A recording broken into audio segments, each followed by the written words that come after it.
Pendant plus de 3000 ans, le masque d'or du pharaon Toutankhamon est resté caché dans la vallée des rois. Cet artefact, qui mesure environ 54 cm de haut, témoigne de l'habileté et de l'art des anciens Égyptiens. Mais personne ne s'attendait à ce que les rayons X révèlent son plus grand secret. Le roi Toutankhamon a été le dernier souverain de sa famille au cours de la 18e dynastie.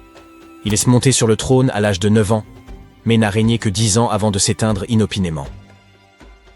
Pour être honnête, dans l'Égypte ancienne, il a été oublié par les souverains qui lui ont succédé. Son tombeau n'était pas très important pour eux, à tel point que même les pilleurs de tombes l'ont oublié. Cela peut sembler un peu triste, mais en réalité, c'est une excellente nouvelle pour nous. Comme son tombeau était pratiquement oublié, il a fini par être parfaitement préservé. Alors que les autres tombes de la vallée des rois ont été pillées, la sienne est restée scellée et intacte. Ainsi, lorsqu'elle a été découverte en 1922, elle contenait plus de 5000 objets précieux. Cela a fait de Toutankhamon une célébrité instantanée et l'un des pharaons les plus connus de notre époque. Parmi ces trésors se trouvait la pièce la plus étonnante, son masque d'or. Ce masque est censé être l'image exacte du visage du roi, ou du moins était-il censé l'être, mais nous y reviendrons plus tard. Le but de cette représentation exacte de son visage était de s'assurer que son âme le reconnaîtrait dans l'au-delà et reviendrait dans son corps momifié. Selon les anciennes croyances égyptiennes, cela lui permettrait de continuer à vivre dans l'au-delà.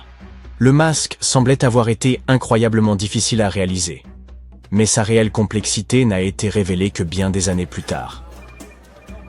Les premières radiographies du masque ont été réalisées en 1967. À l'époque, ces scans étaient principalement motivés par des raisons pratiques.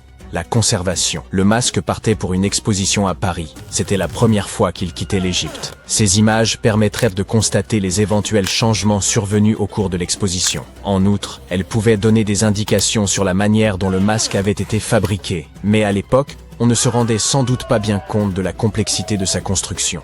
Les orfèvres égyptiens n'utilisaient pas les techniques de soudure modernes. Alors, comment ont-ils fabriqué ce masque ?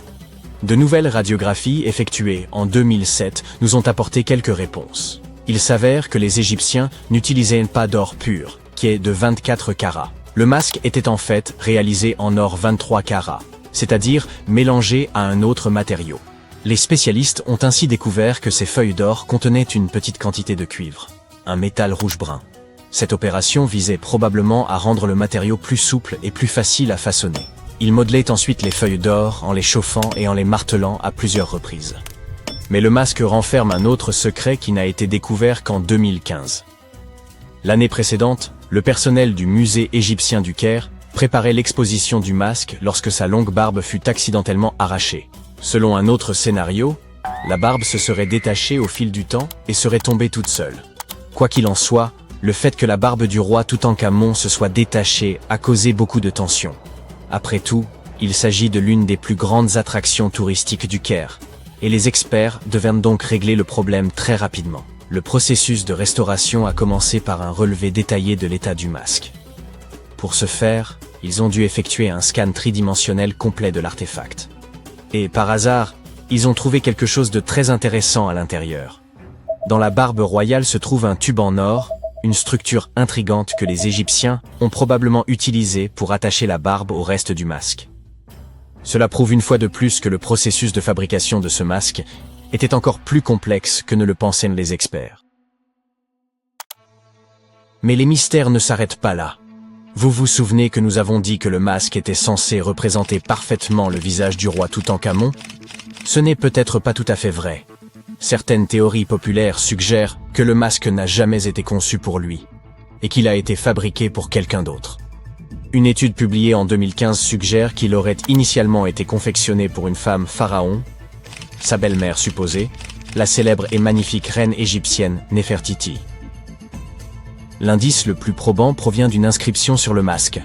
À première vue, elle semble bien se référer à Toutankhamon, mais après un examen approfondi, les chercheurs ont remarqué que quelque chose d'autre avait été écrit sous le nom du roi.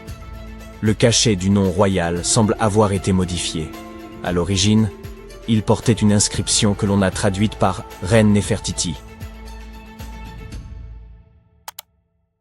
Une autre caractéristique du masque d'or de Toutankhamon, passé inaperçu pendant des années, ajoute encore au mystère. Comme nous l'avons déjà mentionné, les experts pensent que les pharaons qui lui ont succédé ne le respectaient pas beaucoup. Les oreilles percées sur le masque sont l'un des indices qui ont amené les archéologues à cette conclusion. Certains chercheurs pensent que le roi Toutankhamon n'aurait pas porté de boucle d'oreille après son enfance. Ainsi, selon leur théorie, lorsqu'il est décédé à l'âge de 18 ans, il n'aurait pas dû être représenté avec les oreilles percées. Cela pourrait également confirmer l'idée que le masque appartenait à l'origine à Néfertiti, ou peut-être à quelqu'un qui n'était même pas lié au roi Toutankhamon. Mais le masque n'est pas la seule source de mystère. En fait, sa tombe entière est truffée d'énigmes. Récemment, des historiens ont découvert un indice indiquant que l'endroit où le roi Toutankhamon était censé être enterré avait été changé à la dernière minute. Pendant des années, les experts se sont demandé pourquoi un pharaon qui a régné pendant 9 ans avait fini dans une tombe aussi simple. Comparé à la grandeur des tombes d'autres pharaons, sa tombe semble un peu ordinaire. L'idée qu'un roi comme Toutankhamon puisse avoir un lieu de repos aussi banal ne correspond pas au pouvoir et à l'importance qu'il devait avoir dans l'Égypte ancienne. Alors, que s'est-il passé? Apparemment, cela pourrait avoir un rapport avec son successeur, le pharaon Haï. Après la mort du roi Toutankhamon, les chercheurs pensent que Haï a fait en sorte de l'effacer de l'histoire de l'Égypte. Une théorie suggère donc qu'il est probablement à l'origine de la décision rapide de placer le corps du roi Toutankhamon dans une tombe plus petite et moins impressionnante. Lorsque les experts ont examiné la tombe d'Haï, ils ont trouvé quelque chose d'intéressant. Un grand mur recouvert de peintures représentant des babouins. Il s'agit du même type d'œuvre d'art que celle que l'on trouve dans la tombe de Toutankhamon. Il semble que ce soit la même personne qui ait choisi les œuvres d'art pour les deux tombes. La conception et la décoration des deux tombes sont presque identiques, ce qui suggère qu'une main commune les a réalisées. Mais il y a une différence essentielle. La tombe d'Haï est digne d'un roi. Elle est beaucoup plus grande et plus somptueuse, même si le style et les œuvres d'art sont similaires à ceux du tombeau de Toutankhamon. Cette théorie suggère donc qu'Haï aurait décidé du contenu des deux sépultures. Comme Toutankhamon est décédé subitement à un jeune âge, son grand tombeau n'a pas été achevé à temps. Habituellement, les pharaons entreprenaient la construction de leur tombe de leur vivant, afin de s'assurer que tout soit parfait. Mais Toutankhamon est décédé alors qu'il n'avait que 18 ans, et le temps lui a donc manqué. Et a peut-être profité de la situation pour commander une tombe plus petite pour Toutankhamon et garder la plus grande pour lui. Les experts pensent que cette théorie expliquerait pourquoi la tombe de Toutankhamon est si simple et comment Haï a réussi à effacer sa mémoire de l'histoire si facilement. En fin de compte, l'histoire du masque et du tombeau du roi Toutankhamon est empreinte de mystère et d'intrigue. Chaque nouvelle découverte jette un peu plus de lumière sur ce qui s'est réellement passé il y a tant d'années. Mais une chose est sûre, l'Égypte ancienne a encore bien des secrets à nous livrer. Et le roi Toutankhamon continuera de fasciner les hommes dans les années à venir. Nous connaissons tous la Grande Muraille de Chine. Mais qu'en est-il de cet immense rempart indien constitué de buissons épineux et de broussailles? Ce mur traversait le cœur de l'Inde. Bien qu'il fût plus petit que la célèbre muraille chinoise, il demeurait extrêmement long et impressionnant. Pourquoi n'en avons-nous jamais entendu parler? Et comment a-t-il disparu? Tentons de le découvrir. Tout a commencé au XIXe siècle, lorsque l'Empire britannique décida d'ériger une vaste barrière le long d'une frontière douanière en plein cœur de l'Inde, s'étendant de l'état du Pendjab au nord-ouest jusqu'au Madhya Pradesh. Mais quel était le problème? En Inde, le sel était l'un des produits les plus coûteux, soumis à une taxe très élevée. Les populations refusaient de la payer et de nombreux contrebandiers transportaient le sel des côtes vers les régions centrales. En conséquence, le sel perdait sa valeur et la Grande-Bretagne subissait d'importantes pertes financières. C'est pourquoi l'idée de créer une haie vivante pour stopper la contrebande vit le jour. L'objectif n'était pas de gaspiller temps et énergie à ériger un mur de pierre, mais de bâtir une barrière composée d'arbres, de plantes et d'arbustes denses et épineux, capables de croître d'elles-mêmes. L'idée d'une haie vivante paraît simple, mais les constructeurs rencontrèrent d'énormes difficultés. Au début, elle était faite de branches sèches, apportées sur place et empilées en hauts tas. Mais le mur s'effondrait rapidement et les branches devaient être sans cesse remplacées. Puis, Alan Octavian Hume, administrateur britannique et botaniste, fut nommé commissaire des douanes. Il mit ses connaissances en jardinage et en botanique au service du renforcement de la haie. Quels arbres convenaient aux sols secs et lesquels aux zones humides? Comment cultiver les espèces de buissons les plus résistantes? Comment éliminer les parasites et épaissir le mur afin qu'aucun passage ne soit possible? Hume dut résoudre ces problèmes, et bien d'autres encore. C'est pourquoi sa contribution à ce projet est la plus remarquable. Divers arbres et buissons indiens furent utilisés, tels que des pruniers nains, des bambous et d'autres plantes locales. Les constructeurs ne se contentèrent pas d'empiler les végétaux, mais veillèrent soigneusement à la plantation et à la culture. Finalement, la haie dépassa 1800 mètres, soit à peu près la distance séparant New York de Miami. La barrière mesurait en moyenne 2,40 m de hauteur, mais en certains points elle atteignait 3,50 m de haut pour 4 mètres de largeur. Elle était gardée par environ 12 000 officiers britanniques répartis sur toute sa longueur. Le coût de son entretien équivalait à environ 220 000 $ actuels. Cela n'empêcha pourtant pas les contrebandiers. Des caravanes de chameaux chargés de sel franchissaient la haie, et les officiers se heurtaient fréquemment à la population. Le mur fut détruit non seulement par l'homme, mais aussi par des catastrophes naturelles. Dans certaines zones, le climat chaud et sec empêchait la croissance des arbres. Ailleurs, le mur fut emporté par des inondations.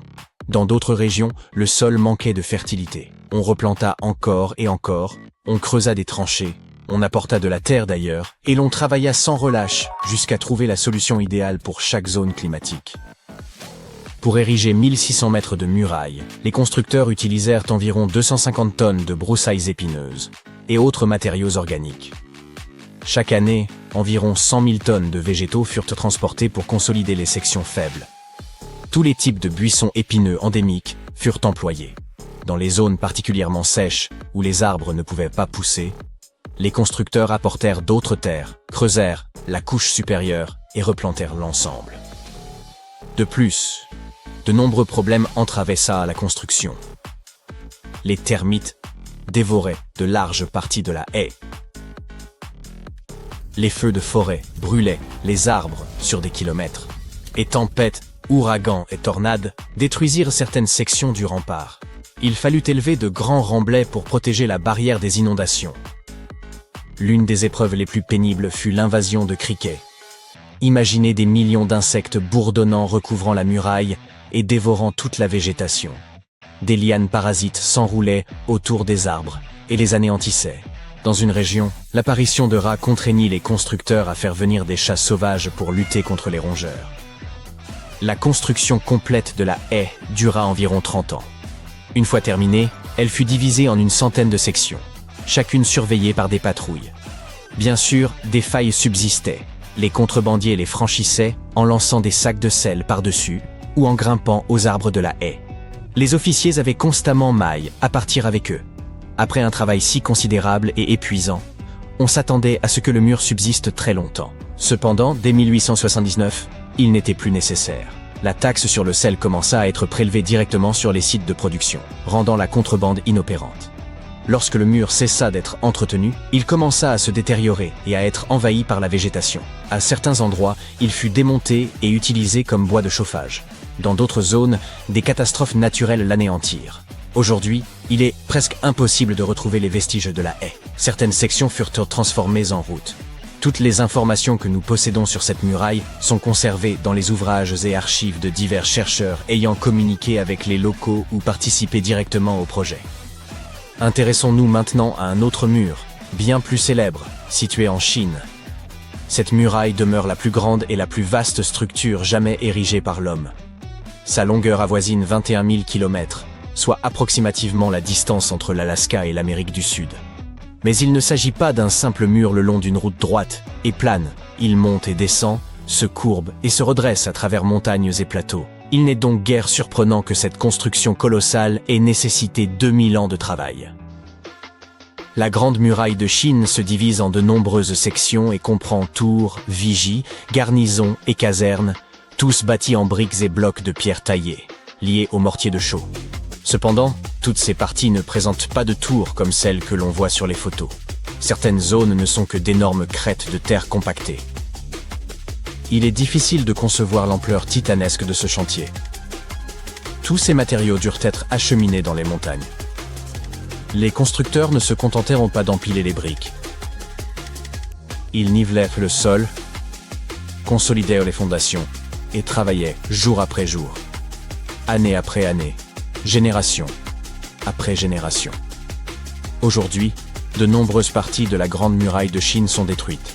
Certaines furent dévastées par des catastrophes naturelles, d'autres par l'érosion, et bien des sections furent démolies par l'homme. Une partie des dégâts est liée à des légendes, dont celle de Dame Meng Jiang. Son mari avait été envoyé pour participer à la construction de la Grande Muraille. Pendant longtemps, elle ne reçut aucune nouvelle, jusqu'au jour où elle décida de lui rendre visite et de lui apporter des vêtements d'hiver. À son arrivée, elle apprit que son mari était décédé. Dame Meng Jiang pleura avec amertume. Selon la légende, ces sanglots douloureux provoquèrent l'effondrement d'une partie du mur. Des millions de personnes contribuèrent à la construction du mur sur 2000 ans. Et cela soulève une question. Pourquoi? Quel était l'objectif de cette entreprise titanesque? L'une des raisons principales était de protéger le pays de ses ennemis. En réalité, la Grande Muraille de Chine constitue une longue ligne défensive. Elle a également favorisé l'unité et la cohésion de nombreux États fragmentés qui ont fini par former la Chine unifiée. Mais quelle est son utilité aujourd'hui? Elle est inscrite au patrimoine mondial de l'UNESCO, symbolise la culture, l'unité et l'histoire du pays, et sur le plan économique, attire des millions de touristes venus du monde entier.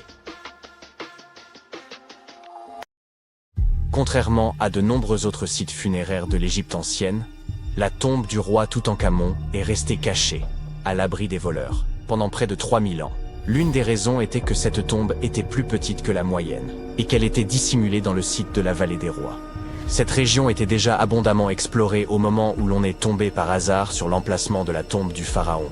L'entrée était complètement ensevelie sous les débris provenant de la construction d'une tombe voisine, ce qui a dû également aider à préserver son secret. Il n'y avait pas non plus la moindre inscription à l'extérieur de la tombe. Le passage du temps aura également joué un rôle dans son remarquable état de préservation jusque dans les années 20, lorsqu'un dénommé Howard Carter y est finalement parvenu. Mais Carter était-il un héros pour autant? Des découvertes récentes suggèrent qu'il aurait pu être moins honnête qu'on a pu le penser. Carter n'était pas seulement considéré comme un chasseur de trésors renommé, c'était un véritable archéologue. Il s'était, bien avant Toutankhamon, plongé dans la quête d'artefacts égyptiens. Il avait découvert son intérêt pour ces objets insolites dès l'enfance et avait rapidement commencé à reproduire les sculptures et les inscriptions découvertes dans les tombes anciennes.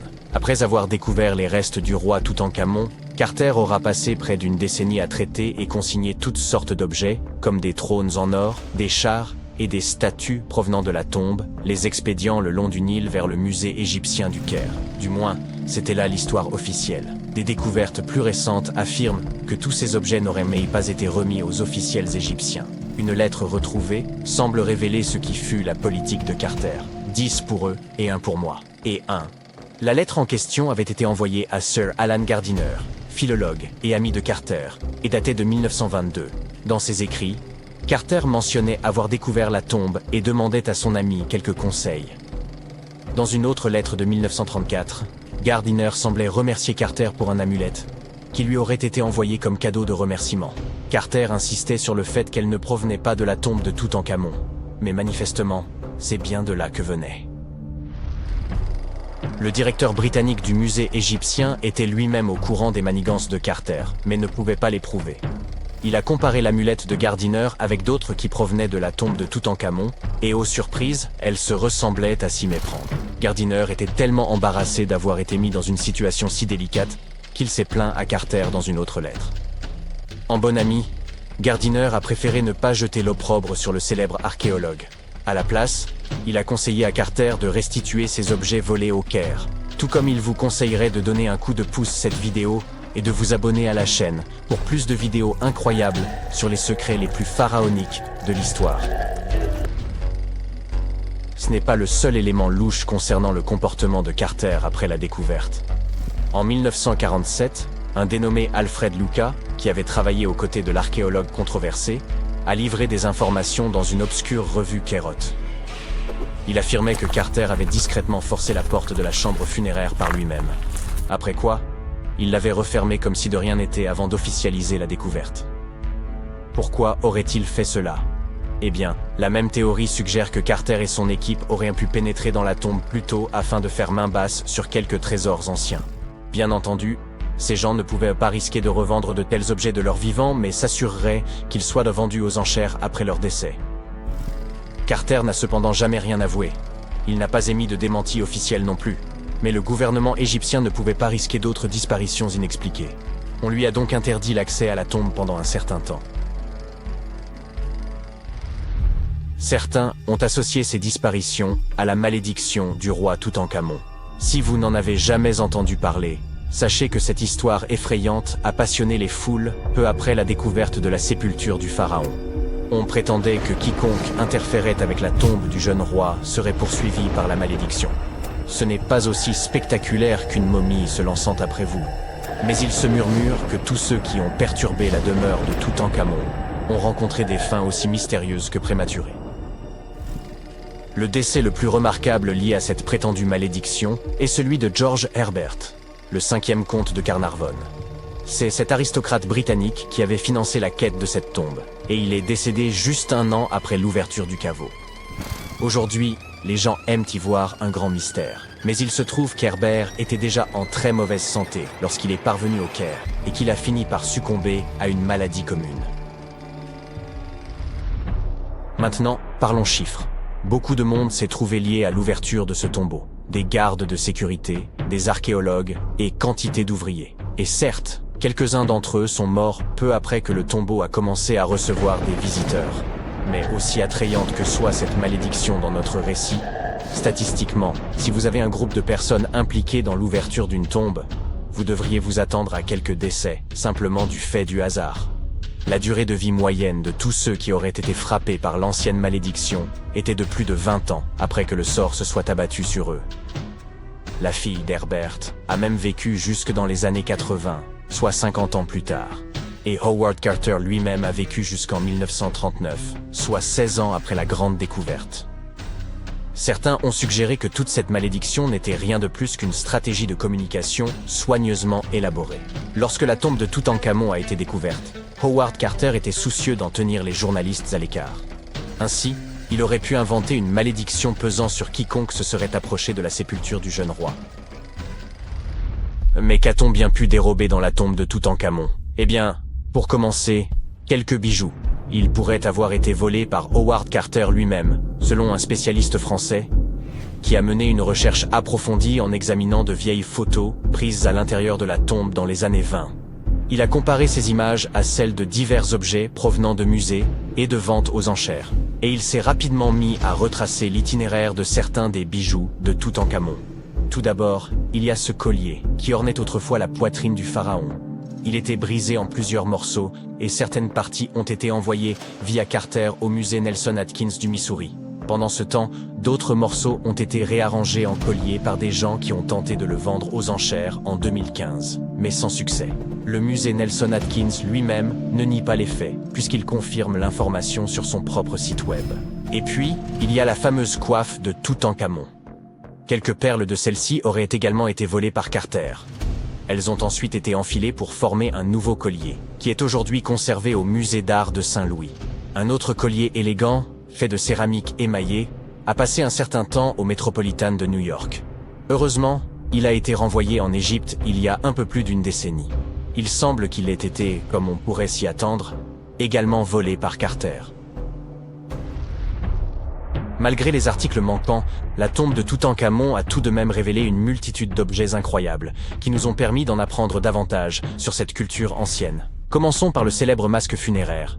Il s'agit d'un énorme ouvrage en or de 53 cm de diamètre, orné de pierres semi-précieuses et de pattes de verre. Il pèse 10 kg et représente le jeune pharaon avec une longue barbe postiche et une coiffe surmontée d'un cobra et d'un vautour. Au dos, un sortilège tiré du livre des morts était censé assurer son passage dans l'au-delà.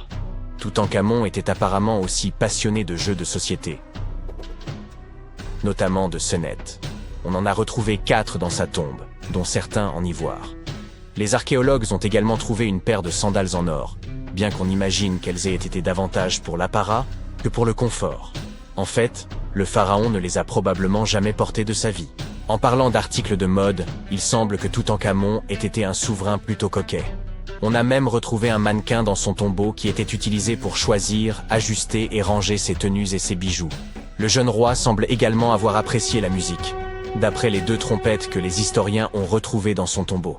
Bien qu'on en ait joué en 1939 lors d'une émission proposée par la BBC, les instruments sont aujourd'hui considérés comme trop fragiles pour être manipulés. Les chercheurs ont mis au jour d'anciens artefacts tout près de la sépulture de Toutankhamon. Il s'avère que ce lieu de repos, supposément réservé à l'élite, s'apparente plus à une nécropole commune, abritant une douzaine de cercueils en bois datant d'environ 3600 ans. D'accord, j'ai peut-être un peu exagéré. Ces 11 tombes ne se trouvaient là pas exactement à côté de celles de Toutankhamon, mais relativement proches, aux abords de la ville de Luxor. Les découvertes récentes dans les sépultures égyptiennes apportent de précieuses indications sur la vie quotidienne dans l'Égypte antique, et contre toute attente, il apparaît que les Égyptiens partagèrent de nombreuses similitudes avec nos civilisations modernes. Les femmes arborent ainsi des parures depuis la nuit des temps, et les archéologues ont exhumé un collier d'une remarquable finesse, composé de 30 perles d'améthyste et de 2 perles d'agate, ainsi qu'un pendentif en forme de tête d'hippopotame, probablement très prisé à l'époque. Les chercheurs ont également découvert 2 miroirs en cuivre, l'un doté d'un manche sculpté en forme de lotus, l'autre orné de la déesse Hathor, associée au ciel, à la féminité, à la fertilité et à l'amour. Ces fouilles récentes aux abords du tombeau de Toutankhamon ont révélé une découverte saisissante. Pour la première fois depuis des millénaires, des vestiges du temple funéraire de la reine Hatshepsut ont été mis au jour. Essayez donc de le répéter rapidement 10 fois. Finalement, oubliée. Considérée comme la 2e femme à avoir régné en tant que pharaon, cette souveraine exerça son pouvoir avec courage et sagesse, laissant un héritage aussi durable que la pierre. Son temple, enfoui durant des siècles, constitue désormais une fenêtre précieuse sur une époque marquée par les intrigues et la ferveur spirituelle. Les archéologues ont exhumé plus de 1000 blocs de pierre richement ornés en périphérie du temple funéraire d'Hatshepsut. Peu de femmes réussirent à accéder au trône dans l'Égypte antique. À proximité, une autre tombe a été découverte. Elle appartenait à Djehoutmès, intendant du palais de la reine Tétichéri. La reine Hatshepsut semble avoir bien plus de tombes, ou plutôt d'atouts, cachés dans sa manche. Contrairement aux pyramides, ces tombes ont été directement creusées dans la roche, illustrant une approche singulière de la préservation de l'âme dans l'au-delà. Les fouilles ont permis d'exhumer plusieurs objets anciens fascinants. Des jouets en argile, des masques de momies, des scarabées ailés et quelques amulettes. Malheureusement, il est probable que bien d'autres artefacts aient disparu au fil des siècles, car des visiteurs moins scrupuleux que les archéologues ont exploré le site avant eux. Il y a fort à parier que des pillards aient mis la main sur certaines pièces de grande valeur. Pourtant, ils ont laissé derrière eux quelques vestiges intéressants pour les chercheurs, notamment des poteries destinées aux offrandes de pain et de viande, ainsi que des arcs, suggérant un lien entre les propriétaires de ces tombes et l'armée égyptienne. En parlant de protection de l'âme, elle est bien plus essentielle qu'on ne pourrait le croire, surtout lorsqu'on se promène aux abords de Luxor à la recherche de secrets enfouis. Vous n'êtes pas du genre à craindre la malédiction de Toutankhamon, n'est-ce pas? Laissez-moi vous raconter ce qui est arrivé à ceux qui l'ont bravé, mais n'allez pas tout prendre au pied de la lettre. Pendant des années, certains égyptologues, en particulier ceux qui prêtaient foi au paranormal, ont été convaincus qu'une malédiction pesait sur les découvertes liées à Toutankhamon. Cette croyance prenait racine dans la mort brutale et inexpliquée de plusieurs membres de l'équipe ayant exhumé son tombeau en 1922. Puisqu'aucune explication scientifique évidente ne justifiait ces décès, il était plus simple de les attribuer à une force surnaturelle et d'éviter de se poser davantage de questions. Or, il semble que cette fameuse malédiction ne soit qu'un mythe. En réalité, ces décès pourraient être liés à l'exposition à des radiations mortelles. Mais d'où provenaient-elles? Après tout, si la radioactivité fut découverte au XIXe siècle, il est difficile d'imaginer que les anciens Égyptiens aient eu accès à du radium pour illuminer le tombeau de Toutankhamon d'une lueur inquiétante. Alors, quelle est la véritable explication? Il se pourrait que des déchets toxiques soient à l'origine de ces morts mystérieuses.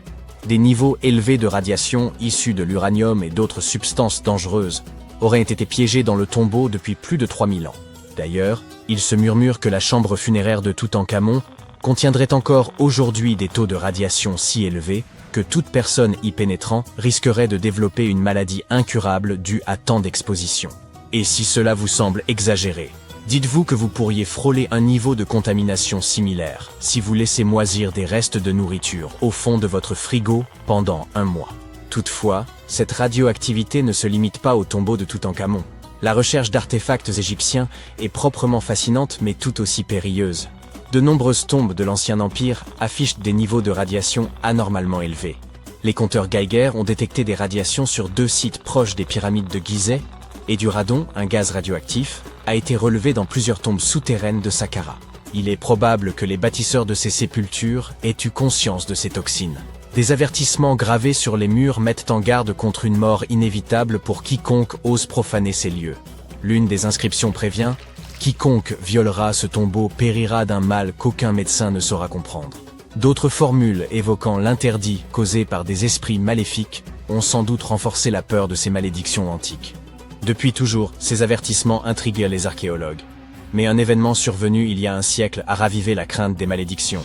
En 1922, peu après l'ouverture du tombeau de Toutankhamon, Lord Carnarvon, qui avait financé l'expédition, mourut dans des circonstances mystérieuses, de même que de nombreuses personnes ayant exploré la tombe. Arthur Weigel, un égyptologue britannique présent lors de l'ouverture du tombeau, est d'ailleurs considéré comme l'un des artisans du mythe de la malédiction. Ironie du sort, il mourut prématurément en 1934, alors qu'il n'avait qu'une 50aine d'années. Certains avancent que son décès pourrait être lié à une exposition prolongée aux radiations. Sur les 26 personnes présentes lors de l'ouverture, 6 périrent dans les 10 années suivantes. Toutefois, ces disparitions ne sont pas toutes imputables aux rayons X. Les causes variaient: asphyxie, AVC, insuffisance cardiaque, pneumonie et même empoisonnement. Sinistre, n'est-ce pas? Pourtant, un homme semble avoir échappé à cette prétendue malédiction. Howard Carter, l'archéologue qui dirigeait les fouilles. Pour certains, sa survie prouvait que cette légende n'était qu'un mythe. Après sa découverte, Carter publia plusieurs ouvrages avant d'abandonner progressivement l'archéologie pour le commerce d'antiquités destinées aux musées. Toutefois, certains pensent que la malédiction l'a frappé d'une autre manière. Une rumeur persistante le lie à Evelyn, la fille de Lord Carnarvon. On raconte qu'il l'aimait éperdument, mais qu'elle épousa un autre homme. Désespéré, il aurait choisi de rester célibataire jusqu'à la fin de sa vie. Une autre forme de malédiction, plus subtile, mais tout aussi cruelle.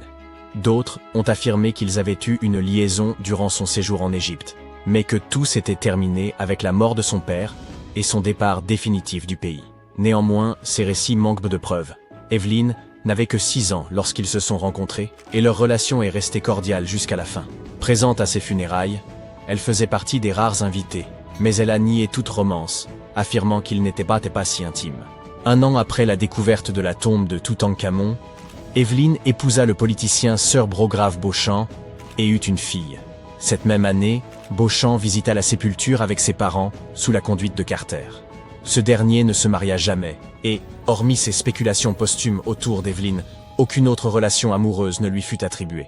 Si la légende de la malédiction ajoute une touche intrigante à son histoire, son tempérament distant vis-à-vis des relations était déjà évident bien avant l'ouverture du tombeau.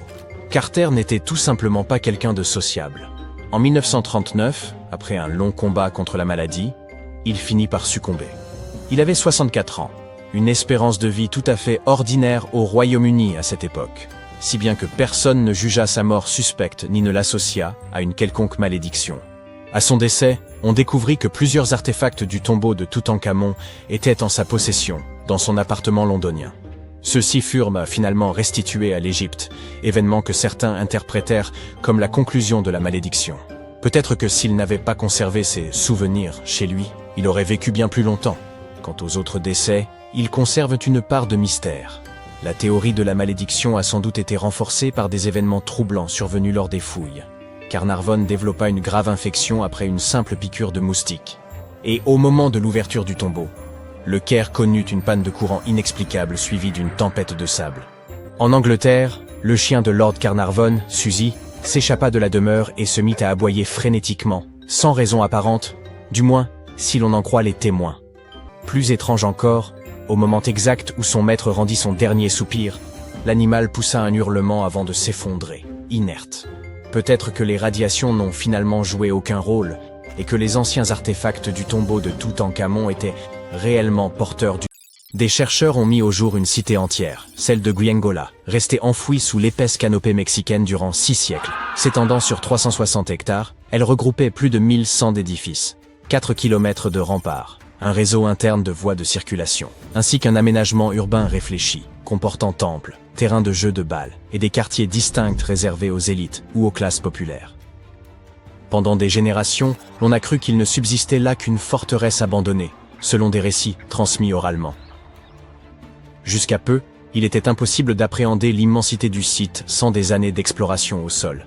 Mais grâce à une technologie récente, un outil de télédétection appelé LIDAR, il a été possible de générer en à peine 2 heures, depuis un avion, une modélisation tridimensionnelle de l'ensemble. Giengola fut édifié entre 1350 et 1121. Ce site revêtait une importance capitale pour les Zapotèques, peuple implanté dans la région depuis environ 700 avant notre ère. Les familles y cohabitaient dans des demeures organisées autour d'un vaste patio central bordé de pièces. À mesure que les foyers s'élargissaient, de nouvelles chambres étaient ajoutées, faisant évoluer l'architecture domestique. Les analyses ont démontré que dirigeants et habitants de conditions modestes œuvraient de concert à l'essor de la cité. En raison du relief montagneux environnant, ils surent exploiter intelligemment les pentes naturelles pour y implanter leurs constructions, favorisant ainsi l'écoulement des eaux pluviales. Cette ingéniosité a permis de garantir la solidité et la pérennité des habitations, dont bon nombre demeurent encore debout aujourd'hui. Au cœur de la cité se dressent 2 pyramides, sans doute consacrées aux rites et cérémonies que les prêtres accomplissaient en l'honneur de leurs dieux. Les offrandes étaient déposées sur les autels, tandis que le public se rassemblait sur 2 places aujourd'hui affaissées. On y trouve également un palais comportant 64 pièces, dont certaines soutenues par des colonnes circulaires, réparties sur plusieurs terrasses inclinées. On y trouve des patios desservis par de nombreux escaliers, tous reliés entre eux. L'outil de télédétection a également révélé un promontoire circulaire, aménagé sur un affleurement rocheux naturel, qui permettait aux Zapotèques de voir leurs ennemis s'approcher de loin. Les chercheurs ont aussi identifié 2 structures circulaires, probablement conçues pour l'observation astronomique et la mesure du temps. Ils ont aussi mis au jour plusieurs tombes, attestant la présence d'un cimetière urbain. À la fin du XVe siècle, les Zapotèques exerçaient leur pouvoir sur une vaste portion de la côte pacifique et étaient parvenus à défendre leur territoire contre les ambitions expansionnistes des Aztèques.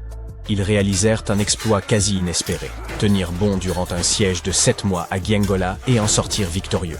Après cette victoire, ayant conservé leur domination sur le sud mésoaméricain, les Zapotèques n'avaient plus besoin de demeurer à Giengola. Si les montagnes offraient certains avantages, l'accès à l'eau douce et à des terres fertiles pour l'agriculture s'avérait essentiel. La petite ville de Tehuantepec, située à 19 km à peine, réunissait ces conditions. Ils s'y établirent donc peu avant l'arrivée des Espagnols, en 1521. Avec le temps, les pratiques culturelles des Zapotèques commencèrent à décliner. Leur civilisation ne s'éteignit toutefois pas totalement. Aujourd'hui encore, plus de 3000 Zapotèques résident dans l'état mexicain d'Oaxaca, où ils continuent de perpétuer leur langue et leurs traditions.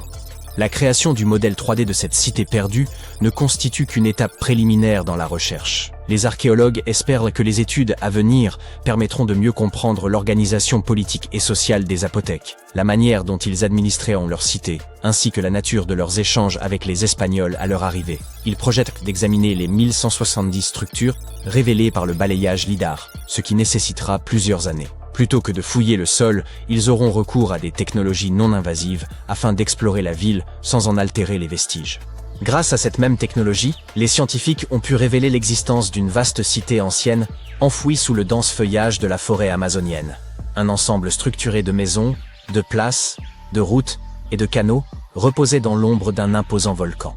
Pendant des siècles, nombre de chercheurs ont cru que les peuples amazoniens vivaient dans de modestes huttes, ne défrichant que de petites parcelles pour subsister. Or, cette cité, édifiée il y a 2500 ans et occupée durant un millénaire, nous prouve le contraire. Les experts estiment que des dizaines, voire plusieurs centaines de milliers de personnes vivaient au sein de sociétés urbaines complexes. Le balayage de la région a permis d'identifier 6000 plateformes rectangulaires, chacune mesurant environ 20 mètres sur 10 et s'élevant à une hauteur de 2 à 3 mètres. Ces constructions étaient regroupées autour de places centrales, avec des routes rectilignes aux angles droits parfaits, connectées par des sentiers. L'une d'elles atteignait même 26 km de long. La réalisation de voies parfaitement droites exigeaient davantage que le simple suivi du relief naturel. Certaines d'entre elles revêtaient probablement une valeur rituelle ou spirituelle. Le sol volcanique, particulièrement fertile, favorisa l'essor de cette civilisation, mais il pourrait aussi avoir contribué à sa disparition. Les chercheurs ont en outre révélé les défenses de ces villes comme des fossés barrant l'accès à plusieurs d'entre elles. Il est donc possible que des groupes voisins aient tenté d'envahir ces cités. La prochaine phase consistera à étudier les 300 km² adjacents afin de mieux cerner l'ampleur et la complexité de cette société ancienne, qui pourrait même surpasser par sa taille la célèbre civilisation maya du Mexique et d'Amérique centrale. En 1963, un habitant de Turquie fit une découverte stupéfiante en rénovant sa maison. En abattant un mur de sa cave, il mit au jour une pièce énigmatique. En poursuivant ses fouilles, il tomba sur un tunnel, lequel le mena à la ville souterraine de Derinkuyu. Il s'agit de l'une des cités souterraines les plus profondes et les plus vastes de Cappadoce, et même de toute la Turquie. Les habitants occupaient 8 niveaux souterrains, chacun offrant un accès à des caves, des espaces de stockage, des chapelles, une école, une salle d'études ainsi que d'autres installations. Ces étages étaient interconnectés par un vaste réseau de tunnels. Il est probable que cette cité enfouie ait été conçue comme refuge. Située à une profondeur de 85 mètres, elle demeure invisible depuis la surface. Le site était suffisamment vaste pour accueillir environ 2000 personnes, accompagnées de leur bétail et de leurs vivres. Un puits de ventilation, profond de 55 mètres, assurait l'aération. Selon les archéologues, les premiers niveaux auraient été aménagés par les Phrygiens, avant d'être repris et perfectionnés par les Romains. L'apogée de Derinkuyu s'est toutefois manifesté durant l'ère byzantine. La cité suivante, longtemps tenue pour légendaire, n'était évoquée que dans de rares textes anciens et quelques inscriptions énigmatiques, si bien que son existence demeurait incertaine. Après avoir exploré une grande partie du littoral égyptien, un archéologue du nom de Frank Goddio et son équipe ont soudain aperçu un visage monumental émergeant des profondeurs. C'est ainsi que la ville engloutie de Thonis Héracléion fut révélée, à plus de 6 km au large d'Alexandrie.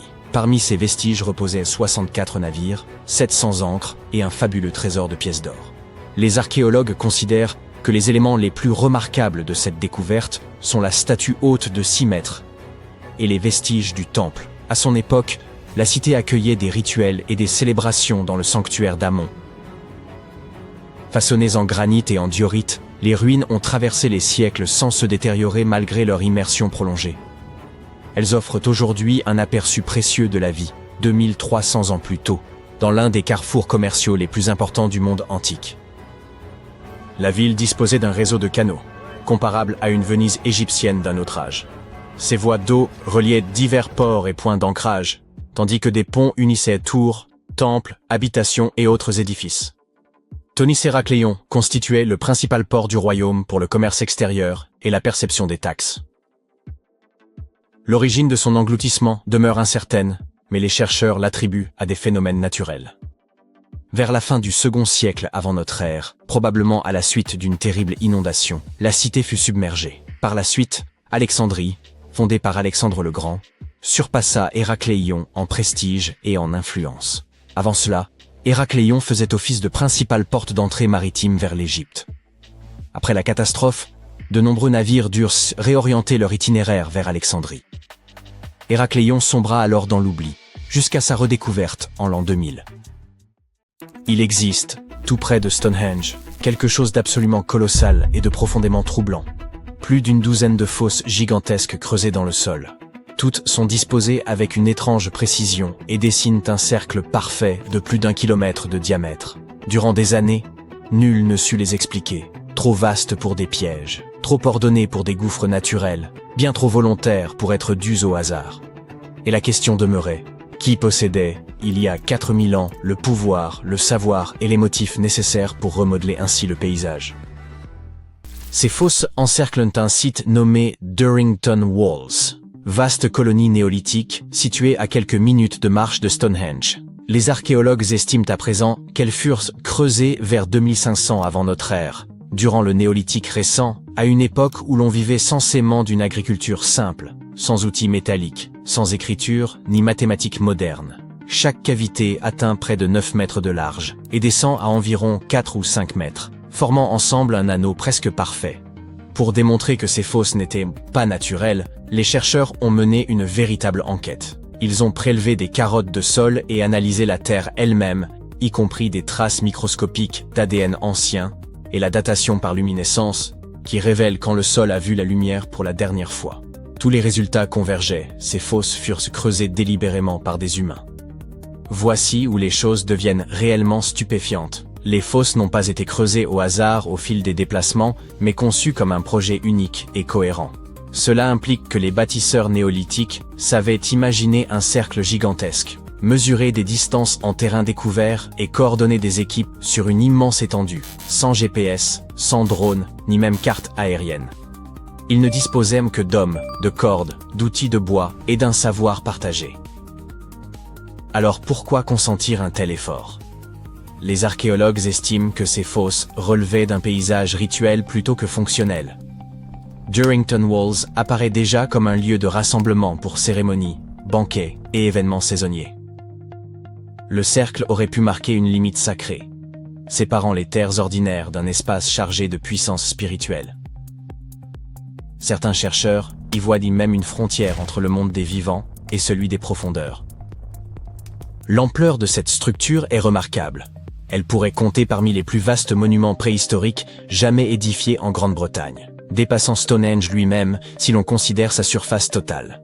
Et contrairement aux pierres dressées de Stonehenge, ce monument est demeuré invisible durant des millénaires, dissimulé silencieusement sous l'herbe. Des générations l'ont traversé sans savoir qu'elle se tenait au cœur d'un immense tracé ancien. Longtemps, nous avons sous-estimé les peuples anciens. Nous les pensions soumis à la nature, plutôt que capables de la transformer. Pourtant, des découvertes comme celle-ci ne cessent que de le démentir. Les bâtisseurs de Durrington Walls ne se contentaient pas d'habiter le paysage, ils l'ont conçu.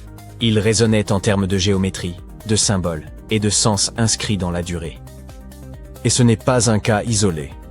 Partout dans le monde, grâce aux technologies récentes, les scientifiques mettent au jour des preuves montrant que les sociétés anciennes travaillaient à des échelles immenses avec une précision saisissante. Dans la forêt amazonienne, des chercheurs ont découvert les vestiges de cités vieilles de 2500 ans dissimulées sous la canopée. Ils ont exploré la région à pied pendant plus de 20 ans avant que la technologie ne finisse par lever le voile. Le lidar, comparable à une vision à rayon X capable de balayer un paysage à l'aide de lasers pour retirer virtuellement la jungle, a cartographié plus de 260 km². Il a permis d'identifier plus de 6000 plateformes rectangulaires de terre, sans doute des habitations ou des édifices publics, ainsi que des terrasses agricoles, des réseaux de drainage et des champs soigneusement modelés. Rien d'aléatoire ici. Au moins 15 implantations distinctes apparaissaient, reliées par de larges routes droites traversant le terrain. Ces voies ne suivaient ni les rivières ni les pentes, mais se croisaient à angle droit parfait, dessinant une véritable grille. Les chercheurs estiment que des populations des cultures Kilamop et Upano y vécurent entre environ 500 avant et 300 à 600 après Jésus-Christ. Elles cultivaient le maïs et la patate douce, transformaient le relief et bâtirent un système durable pendant des siècles. De telles découvertes révèlent une réalité frappante. Bien plus de gens vivaient en Amazonie qu'on ne l'avait jamais supposé, des dizaines, voire des centaines de milliers. Et ils ne se bornaient pas à y subsister. Ils façonnaient activement leur environnement. Comme à Durrington Walls, l'essentiel de l'histoire demeurait visible sans être compris, jusqu'à ce que la technologie rattrape enfin le passé. Puis vient le Pérou, avec l'un des plus grands casse-têtes de l'archéologie, les lignes de Nazca.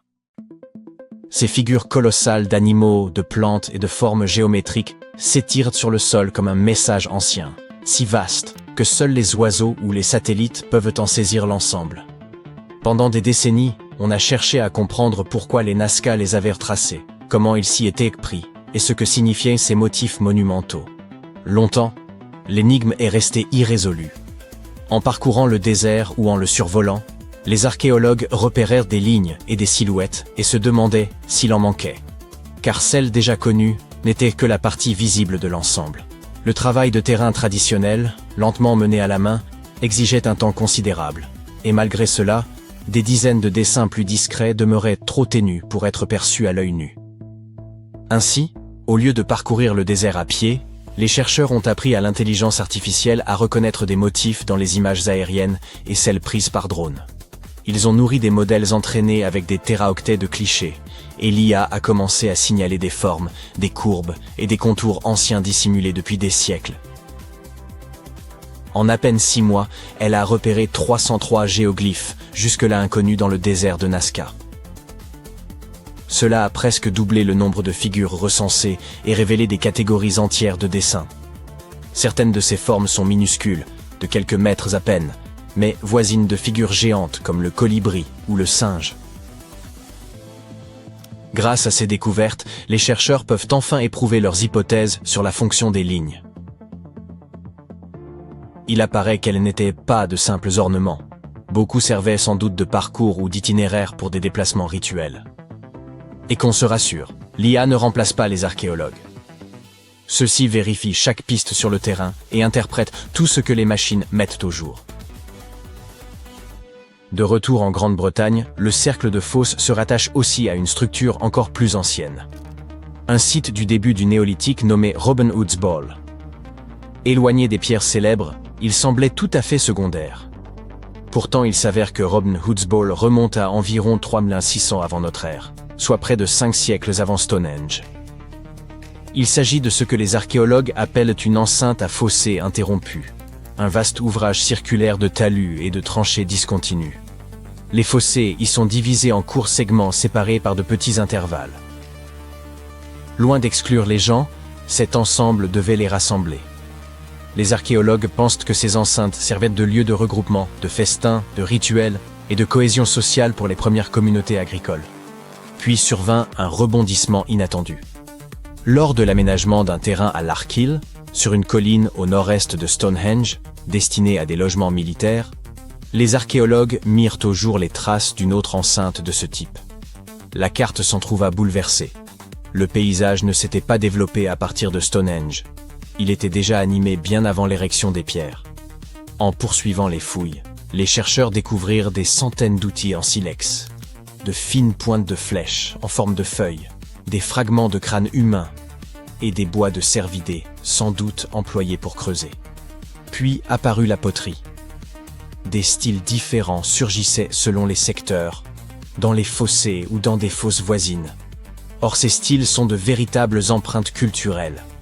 Leur diversité suggère que plusieurs groupes fréquentèrent le même lieu, y apportant leurs traditions, leurs outils et leurs objets. Tout cela transforme notre regard sur Stonehenge. Les pierres n'ont pas jailli du néant. Elles se sont dressées dans un paysage déjà chargé de sens, de mémoire et de circulation. Chaque découverte nouvelle, qu'elle provienne de Stonehenge, de l'Amazonie ou du Pérou, oblige les archéologues à réécrire les manuels et le monde entier à repenser l'idée de progrès. Il apparaît que les anciens compensaient l'absence d'acier et d'électricité par l'observation, l'inventivité et un sens partagé. Bienvenue dans l'un des endroits les plus mystérieux et inexplorés de la planète. Bien, qu'a-t-il donc de si spécial? Il n'y a là que quelques pics glacés et l'immense étendue neigeuse de l'Antarctique. Oui, c'est vrai. Mais il y a aussi un mystère à l'ampleur planétaire. Vous pouvez essayer tant que vous voudrez, vous ne découvrirez pas cette chaîne de montagnes inconnues, un territoire gigantesque et inexploré où aucun humain n'a jamais mis les pieds. Elle se cache en vérité sous une autre couche de montagnes. Un peu comme une poupée russe, mais à l'échelle d'un continent. Ces montagnes conservent les secrets de l'Antarctique. Et ils peuvent nous révéler des choses époustouflantes sur l'histoire de notre planète. Cet immense territoire porte le nom de chaîne Gamburtsev. La couche de glace qui se trouve au-dessus la préserve des phénomènes naturels et de l'action humaine. C'est comme une terre à l'intérieur d'une autre terre. Et elle cache bien plus que des montagnes. On y trouve des vallées, des collines et des plaines. Cette région est similaire aux Alpes, mais malheureusement, nous ne pouvons pas profiter de sa vue. Ces montagnes furent découvertes pour la première fois en 1958 à l'aide d'instruments sismologiques. Plus d'un demi-siècle s'est écoulé depuis. Pourtant, elles restent l'un des objets tectoniques les moins étudiés sur Terre. Pourquoi? À cause de la glace. Il y a énormément de glace. Qui sait, peut-être d'ancestraux artefacts inconnus, Y sont-ils enfouis? Et pourquoi pas une ville secrète ou des vaisseaux spatiaux? C'est peu probable, bien sûr. Mais ce serait tout de même intéressant d'aller y jeter un œil. Imaginez des centaines ou même des milliers de kilomètres de terre restés inchangés pendant des centaines de millions d'années. Même si on n'y trouve pas de nouvelles espèces d'animaux ou les vestiges d'une ancienne civilisation, cet endroit a tout de même forcément une histoire. L'histoire de la formation des continents de notre planète. Et les scientifiques ont déjà compris une partie de cette histoire.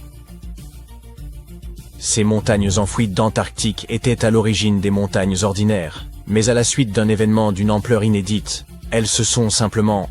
Attendez une minute. Vous êtes-vous déjà demandé comment les chaînes de montagnes se forment? Nous les voyons dans la vie réelle, dans les films, sur Internet, nous les escaladons. Mais comment ont-elles vu le jour? Les montagnes n'ont pourtant pas toujours existé sous cette forme. Elles sont apparues à la suite d'une collision à grande échelle de plaques tectoniques. Deux énormes blocs super solides se déplacent l'un vers l'autre, puis s'écrasent, et boum! Des milliards de tonnes de croûte terrestre commencent à l'élever, à se mélanger et à former des reliefs et des gorges. Et le processus peut durer des millions d'années. Oui, c'est une catastrophe, mais une catastrophe extrêmement lente. Certaines plaques tectoniques sont à ce jour encore prises dans ce processus. Par exemple, l'Himalaya continue de croître, car les plaques indiennes et eurasiennes continuent de s'emboutir. Et ça a commencé il y a environ 50 millions d'années. La chaîne Gamburtsev sous la glace a vécu un événement similaire, seulement ça date d'il y a plus longtemps. Un article du journal Earth and Planetary Science Letters indique qu'elle est apparue lors de la formation du supercontinent Gondwana. Deux immenses morceaux de terre étaient séparés par un océan sans limite. Mais un jour, il y a environ 700 millions d'années, ils sont entrés en collision et ont formé le Gondwana. Ce supercontinent comprenait les territoires de l'Afrique moderne, de l'Amérique du Sud, de l'Australie, de l'Inde et de l'Antarctique. Ces gigantesques morceaux se sont emboutis et ont libéré tout un flot de roches chaudes, partiellement en fusion. Et tout cela a grandi et grandi, formant des montagnes. La température de ces montagnes a augmenté, leur masse s'est accrue, et à un certain moment, le Gondwana est devenu instable. Le supercontinent a commencé à s'effondrer sous son propre poids. Les roches brûlantes sous la surface ont commencé à s'écouler latéralement à la suite d'un processus qui porte le nom d'étalement gravitationnel. Ce fut comme quand vous pressez un tube de dentifrice. Sauf que là, il s'agissait de milliards de tonnes de roches ardentes. Ces antiques montagnes d'Antarctique sont apparues précisément au cours de cet événement catastrophique. Vous venez de visionner la simulation d'événements planétaires qui se sont produits il y a des centaines de millions d'années. C'est bien sûr très intéressant, mais comment les scientifiques ont-ils pu tout reconstituer? Comment ont-ils pu savoir qu'une telle chose avait eu lieu? Si la chaîne Gamburtsev enfouie sous la glace est l'un des lieux les plus inexplorés au monde, comment les chercheurs ont-ils pu découvrir son origine? La réponse est simple. De minuscules particules de roche nous ont renseigné sur l'évolution du paysage de la planète. Il s'agit des zircons, et les scientifiques les qualifient de véritables capsules temporelles. Ce minéral est très résistant face aux influences mécaniques et chimiques. Il est difficile à écraser. Il n'est pas affecté par l'érosion, et il ne se dissout pas dans l'eau. Et il contient de l'uranium. Cet élément chimique indique l'âge de la roche aux scientifiques. En effet, l'uranium se décompose toujours en plomb à un taux constant. Les chercheurs peuvent donc examiner les quantités d'uranium et de plomb et déterminer l'âge des minéraux avec une grande précision. Si cela vous semble un peu compliqué, voici un exemple simple. Imaginez que chaque chaîne de montagne soit une horloge qui se met à compter le temps à partir du moment de sa formation, c'est-à-dire après la collision des plaques tectoniques. Après la formation de la roche, l'uranium commence sa lente désintégration. Plus le temps passe, plus l'uranium se transforme en plomb. Le taux de cette désintégration est toujours le même. Cette désintégration peut durer des milliards d'années. Moins il y a d'uranium dans les zircons, et plus il y a de plomb, plus la roche est ancienne. Voilà comment ça se passe en pratique. Les géologues prélèvent plusieurs échantillons de roches. Dans un laboratoire, ils les broient pour extraire des zircons cristallins. Les géologues dissolvent ensuite les particules dans de l'acide pour séparer l'uranium du plomb. Puis, ils utilisent un appareil spécial, un spectromètre de masse qui accélère les atomes et les trie. C'est un processus assez compliqué, mais en fin de compte, Cet appareil renseigne les scientifiques sur la quantité d'uranium et de plomb. Ils examinent leurs quantités respectives et déterminent l'âge de la roche. Les géologues ont prélevé des zircons dans du grès près de la chaîne Gamburtsev, ont étudié leurs particules, ont observé leur niveau d'uranium et ont calculé la chronologie de la formation des montagnes.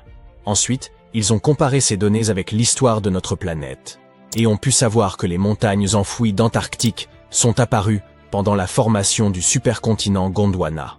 Mais comment ont-ils découvert que ce supercontinent incluait l'Australie, l'Inde et l'Afrique? Le zirconium provenant de ces roches antarctiques s'est avéré très similaire au zirconium de ces pays. C'est-à-dire qu'il y a longtemps, ces trois continents étaient réunis. Ainsi, la chaîne Gamburtsev a commencé à se former il y a environ 650 millions d'années. Il y a environ 580 millions d'années, elle a atteint la hauteur de l'Himalaya. Et 80 millions d'années plus tard, la croûte terrestre est entrée en fusion. Et tandis que la plupart des chaînes de montagnes sur la planète changeaient et s'effondraient, la chaîne Gamburtsev est restée intacte sous la glace. L'eau, le sol, le vent, les tremblements de terre, la gravité et d'autres forces naturelles détruisent les chaînes de montagnes. Ce processus est appelé érosion. Mais les montagnes ensevelies en Antarctique n'ont rien connu de tel. Les basses températures et la calotte glaciaire qui les entoure les ont préservées. C'est l'une des chaînes de montagnes anciennes les mieux conservées de la planète. Très bien, mais pourquoi explorer ces montagnes? Quelle différence cela nous fait-il que le supercontinent Gondwana se soit un jour effondré? Il est possible que des plantes, des corps gelés d'insectes ou des bactéries anciennes aient été préservés sous d'épaisses couches de glace. Et pourquoi pas des animaux anciens? De nombreuses espèces pourraient avoir vécu sur le Gondwana. Étudier ces anciennes montagnes antarctiques peut nous montrer à quoi ressemblait notre planète il y a environ un demi-milliard d'années. Quand l'Antarctique était un continent vert, quelles créatures y vivaient? Qu'est-il arrivé à ces formes de vie? Est-il possible de ressusciter ces animaux anciens après tant d'années? Si les scientifiques ont réussi à calculer la date de l'apparition du supercontinent en utilisant de minuscules particules, alors imaginez ce qu'ils pourraient découvrir en examinant cette chaîne de montagnes cachée. Tout cela semble très intéressant, mais il y a un problème. Pour extraire un petit morceau de ce monde inconnu, il vous faudrait percer au travers d'immenses couches de glace. Il vous faudrait acheminer des équipements extrêmement lourds vers l'un des continents les plus inaccessibles au monde, construire des stations, obtenir une source d'énergie et mener des recherches à grande échelle. Et cela serait incroyablement coûteux. Par conséquent, ce territoire caché restera probablement un mystère pendant encore longtemps. Espérons juste qu'un milliardaire voudra un jour découvrir les secrets de l'Antarctique et y organiser une expédition de grande envergure. Il semble que l'Arctique soit littéralement en train d'exploser. Avec le temps, d'immenses cratères ont commencé à se former, transformant un paysage jadis presque intact en une étendue de gouffres sombres recouverts de glace. On pourrait croire que les chercheurs y verraient une aubaine, mais la réalité s'avère peut-être plus inquiétante qu'on ne le pense. Le problème, c'est que ce phénomène s'est mué en véritable énigme, même pour eux, et qu'aucune explication n'a émergé pendant longtemps. Le premier cratère, profond d'environ 50 mètres, fut découvert en 2014 par un pilote d'hélicoptère survolant le permafrost arctique. Et voici le plus stupéfiant. Alors que les spécialistes débattaient encore de son origine, d'autres cratères surgirent dans la même région. Et le processus ne s'est pas arrêté. Durant la décennie suivante, ces étranges cavités n'ont cessé d'apparaître dans le sol. Les chercheurs ont alors avancé plusieurs hypothèses. L'impact de météorites, voire une activité extraterrestre, pour tenter d'expliquer cette apparition soudaine. Cependant, en approfondissant leurs recherches, ils ont détecté des concentrations anormalement élevées de méthane dans l'air environnant les cratères. Voici le mécanisme. Le sous-sol arctique contient d'importantes réserves de ce gaz, qui s'accumulent lentement, comprimées par la glace, formant peu à peu de petites buttes à la surface. Lorsque la pression devient insoutenable, la couche supérieure finit par céder, provoquant une violente explosion. La butte éclate, un vaste trou s'ouvre, et tout le gaz prisonnier s'échappe d'un seul coup. Mystère élucidé. Pas tout à fait. Car de nombreuses zones d'ombre persistent. Les chercheurs pensèrent d'abord à une réaction chimique, hypothèse plausible. Mais aucun témoin n'a jamais observé de lumière ni décelé la moindre trace de combustion dans ces cratères. S'il n'y avait pas de feu, c'est donc qu'une autre force devait intervenir. une puissance physique capable de perforer la croûte terrestre avec une intensité spectaculaire. Mais laquelle? Tout repose sur la géologie singulière de l'Arctique. Imaginez les couches internes de la Terre. Noyau, manteau et croûte. Le sol arctique présente une structure analogue, une couche de terre meuble en surface, une épaisse strate de pergélisol en dessous, puis une couche solide de méthane enfouie plus profondément. Et entre ces deux niveaux, c'est là que se joue le phénomène. On y trouve de minuscules poches d'eau très salées et non gelées, appelées cryopègues.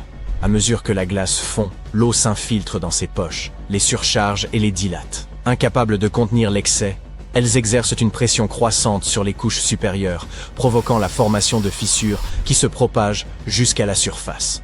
Peu à peu, cette contrainte devient telle qu'elle finit par fracturer la couche de méthane, déclenchant une explosion brutale de gaz, libérant toute l'énergie accumulée au fil du temps. Et on peut tous se reconnaître là-dedans. C'est un savant mélange de chimie et de physique propre à cette région. Et bien que le processus puisse prendre des décennies à se déclencher, une fois amorcé, rien ne peut l'arrêter. L'une des principales inquiétudes des scientifiques consiste désormais à anticiper l'emplacement des futures explosions, ce qui demeure extrêmement difficile à évaluer. Bien que le phénomène soit typique de l'Arctique, on ne peut exclure que des événements naturels similaires se produisent ailleurs, dans des zones moins reculées, ce qui constituerait un risque bien plus grave. Mais ne précipitons pas les conclusions, et concentrons-nous d'abord sur le Grand Nord. Le permafrost arctique recèle d'innombrables mystères, dont l'un paraît tout droit sorti d'un film de science-fiction. Imaginez un gigantesque portail s'ouvrant lentement dans la Terre, dévoilant des couches géologiques anciennes qui n'ont pas vu la lumière depuis plus de 650 000 ans. Cela semble irréel, et pourtant c'est bien réel. Les scientifiques l'ont baptisé la porte de l'enfer, un immense cratère en expansion constante, connu sous le nom de cratère de Batagaika.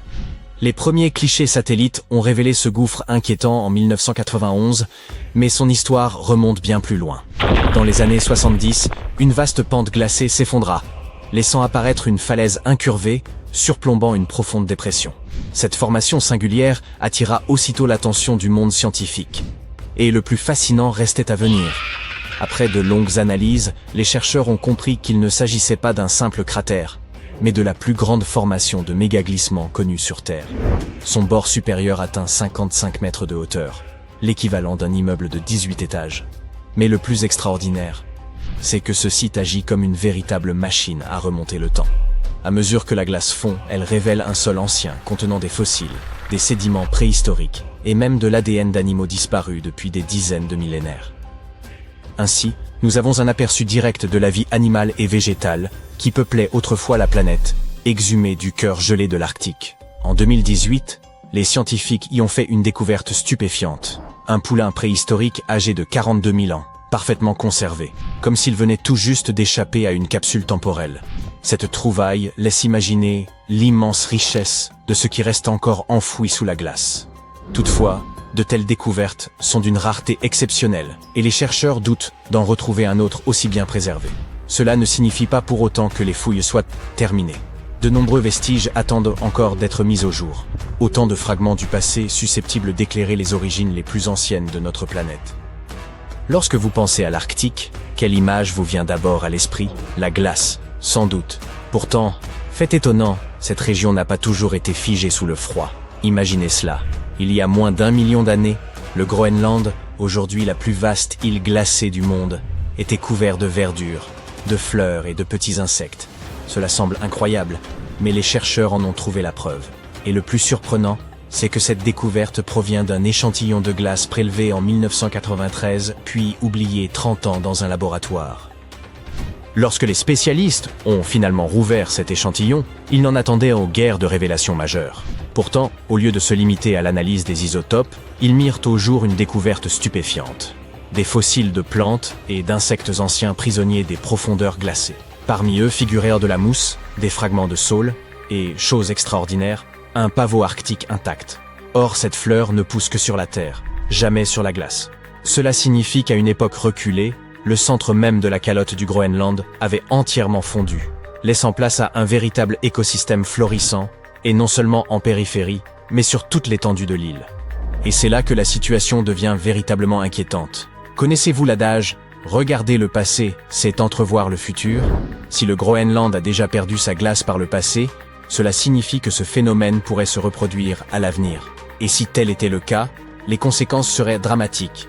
La montée des eaux pourrait submerger des villes entières, et des bactéries ou des virus anciens, conservés gelés depuis des millénaires, pourraient être libérés.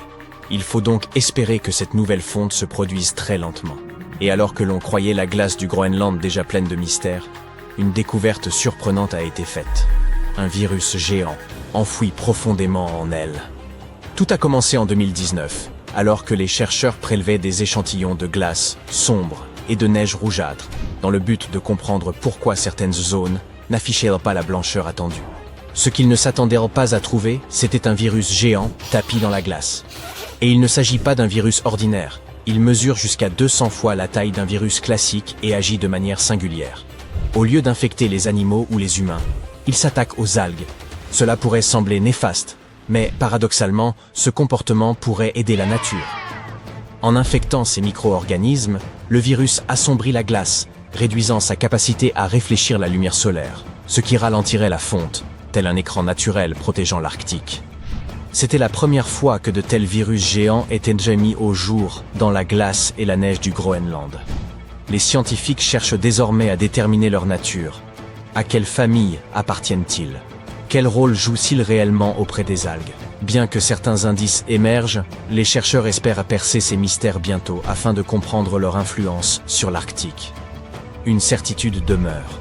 Chaque découverte de ce genre éclaire un peu plus notre planète.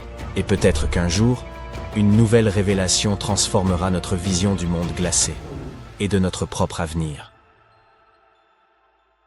En 2011, des chercheurs chiliens ont mis au jour en Antarctique un fossile singulier, évoquant un ballon de football écrasé. Pendant près de 10 ans, ce spécimen est resté sans étiquette spécifique, posé sur une étagère du Musée national d'histoire naturelle du Chili. Dans le musée, on l'appelait « La Chose », un surnom inspiré de son apparence digne d'un film de science-fiction. Lorsqu'ils ont finalement pu analyser ce fossile énigmatique, les scientifiques ont découvert qu'il s'agissait en réalité d'un œuf géant à coquille molle, vieux d'environ 66 millions d'années. Cet œuf mesure plus de 28 cm de long pour 18 cm de large. À titre de comparaison, un œuf de poule standard excède à peine 6 cm, tandis qu'un œuf d'autruche avoisine les 15. Ainsi, La Chose s'est vue attribuer le titre de plus grand œuf à coquille molle jamais découvert et de deuxième plus grand œuf animal connu à ce jour.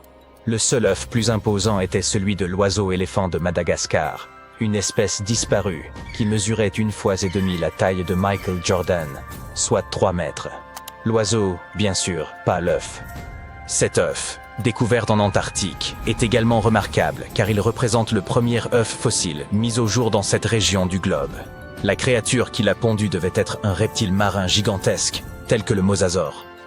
Cette hypothèse étonne, car la plupart des scientifiques pensaient que ces animaux ne pondaient pas d'œufs. Cette découverte pourrait donc profondément modifier notre compréhension de ces créatures. Enfin, cet œuf est unique en raison de sa coquille fine et dépourvue de pores, un trait qui le distingue des œufs de dinosaures, typiques. Son apparence rappelle davantage celle des œufs de lézards ou de serpents, bien qu'ils proviennent d'un animal colossal apparenté à ces espèces. Aucun dinosaure ou reptile volant connu de cette époque et de cette région ne semble capable de pondre un œuf aussi énorme. Tout porte donc à croire qu'il s'agit bien d'un mosasaure, bien qu'il soit impossible d'en être totalement certain. Les scientifiques ont mené des recherches approfondies, étudiant 259 espèces de reptiles actuels, comme les lézards et les serpents, ainsi que leurs œufs. Grâce à ces analyses, ils ont estimé que la créature ayant pondu cet œuf devait mesurer au moins 7 mètres de long, sans inclure la queue, soit un monstre un peu plus grand qu'une girafe adulte. Durant la fin du Crétacé, il y a environ 105 à 66 millions d'années, cette région de l'Antarctique aurait pu servir de pouponnière. Des ossements de jeunes mosasaures et plésiosaures y ont été découverts, aux côtés de ceux d'individus adultes. En Norvège, des archéologues ont réalisé une découverte remarquable en retrouvant des dizaines de flèches, cachées dans la glace depuis près de 6000 ans. Ces flèches, révélées par la fonte d'une vaste plaque glaciaire dans les hautes montagnes, couvraient une superficie équivalente à 45 terrains de football. En 2014 et 2016, lorsque les étés ont été particulièrement chauds, les scientifiques ont exploré cette zone connue sous le nom de Langfon. Ils ont également découvert de nombreux ossements et bois de renne. Certaines flèches étaient intactes, tandis que d'autres étaient fragmentées.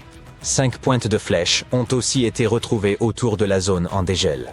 Ce site a révélé davantage de flèches que tout autre site glaciaire dans le monde. Parmi les 68 flèches identifiées, certaines remontaient à l'époque néolithique, tandis que les plus récentes dataient du XIVe siècle de notre ère. La glace agit comme une véritable machine à remonter le temps, conservant presque parfaitement ce qui s'y trouve. Langfon a acquis sa renommée comme l'un des premiers sites glaciaires jamais étudiés, après qu'un randonneur y a découvert une chaussure en cuir vieille de 3300 ans, non loin du bord. Les scientifiques continuent d'analyser ces lieux pour comprendre leur utilisation par les humains et les changements subis par les plaques glaciaires, de la Norvège à l'Amérique du Nord, au fil des siècles. Il y a environ 32 000 ans, un écureuil a enterré des graines près d'une rivière en Sibérie. Cela évoque-t-il à d'autres des souvenirs de l'âge de glace? Ces graines appartenaient à une plante aux délicates fleurs blanches, la Silène Stenophila. Des milliers d'années plus tard, une équipe de chercheurs a retrouvé ces graines profondément enfouies dans le sol gelé, à une profondeur équivalente à celle d'un immeuble de 12 étages. Les graines étaient enfouies dans la glace, entourées d'ossements d'animaux comme des mammouths, des bisons et des rhinocéros laineux. Les graines les plus matures avaient été abîmées, peut-être par l'écureuil lui-même, mais certaines graines plus jeunes conservaient encore des tissus viables. Les scientifiques les ont minutieusement extraites et placées dans de petits récipients pour favoriser leur croissance. Et maintenant, la partie la plus incroyable. Ils ont réussi à faire pousser ces plantes. Leurs fleurs présentaient des formes légèrement différentes de celles de la même espèce qui poussent aujourd'hui. Au bout d'un an, cette plante de l'ère glaciaire a même produit de nouvelles graines.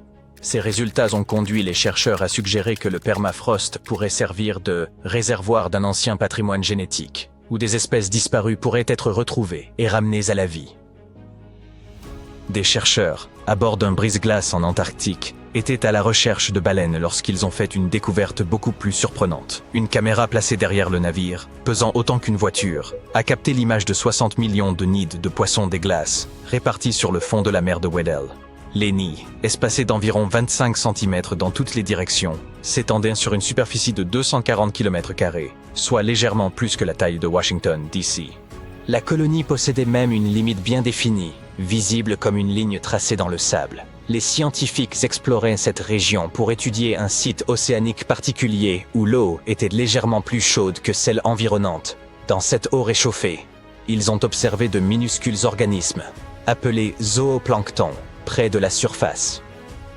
Lorsqu'ils éclosent, les jeunes poissons des glaces nagent vers cette zone pour se nourrir de zooplancton avant de redescendre vers le fond marin pour grandir et, à leur tour, se reproduire. Avec une telle abondance de nourriture, leur présence dans cette eau plus chaude semblait logique. Cependant, personne ne s'attendait à découvrir un nombre aussi impressionnant de nids de poissons des glaces, bien plus que ce qui avait été observé jusque-là. L'Antarctic Heritage Trust de Nouvelle-Zélande a découvert d'anciens négatifs dans une cabane en Antarctique. Ces clichés se sont avérés être des images rares de l'expédition du groupe de la mer de Ross, une tentative célèbre mais infructueuse menée par Ernest Shackleton entre 1914 et 1917. Son ambition était d'être le premier à traverser l'Antarctique par voie terrestre, reliant la mer de Weddell à la mer de Ross en passant par le pôle Sud. Cependant, l'expédition a pris une tournure désastreuse lorsque leur navire, l'Aurora, a été perdu en mer. L'équipe a dû s'abriter dans la cabane d'un autre explorateur, le capitaine Robert Falcon Scott, qui avait lui aussi cherché à atteindre le pôle Sud en 1972, sans succès. Les négatifs, fabriqués en nitrate de cellulose, ont été retrouvés collés les uns aux autres dans une petite boîte. Le Trust a ramené les négatifs en Nouvelle-Zélande, où ils ont été soigneusement séparés, révélant 22 images jusque-là invisibles.